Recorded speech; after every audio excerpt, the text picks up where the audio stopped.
მეხუთე პრინციპი, ეს არის რითმის კანონი.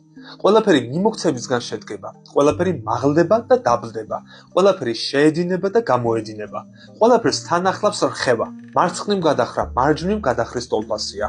რითმი კომპენსაციაა, ყველაფერი რითმულ რხევას ექვემდებარება, რომელიც ორ პოლუს შორის გაედინება, ქმედება და უკუქმედება, პროგრესი და რეგრესი, აღმასვლა და დაღმასვლა. ეს ყველაფერი არსებულისთვისაა დამახასიათებელი. რითმის პრინციპი ქანქარის რხევის სიმბოლიზირებას ახდენს. სამყაროს შექმნა ხსენებული კანონით შედგა. შექმნის დრო მისივე კვლავ შეერთების დროის ტოლფასია. ამ გზით ყალიბდებიან ერები, აღწევენ პიკს, ხოლო შემდეგ რეგრესი იწყება, გულისა და ღვიძლის მოქმედება. ძილი და სიფხიზლე ქანქარის რხევის კანონს ექვემდებარებიან.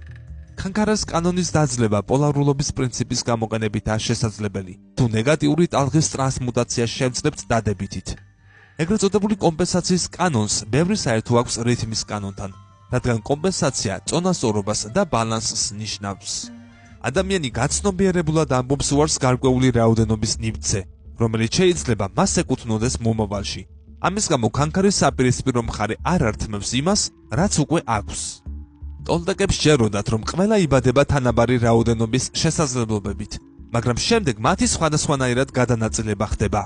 ერთი მხარე მთელ ძალებს მატერიალურ უზრუნველყოფაზე ხარჯავს და აღარ იტოვებს სულიერი განვითარების და ჯანმრთელობისთვის საჭირო ენერგიას. მეორე მხარე ასევე დიდ ენერგიას ახმარს შინაგან სიყვარულს და ასევე სულიერი და ფიზიკური ავადმყოფობების მსხვერპლი ხდება. შეიძლება ითქვას, რომ ყოველ ცოცხალ არსებას დაბადებისას 1 კილოგრამი ჯადოსნური თიხა ეძლევა. ერთი ამ თიხისგან ძერწავს მანქანას, აგარაკს, სახლს და ჯანმრთელობისთვის 10 გრამს იტოვებს.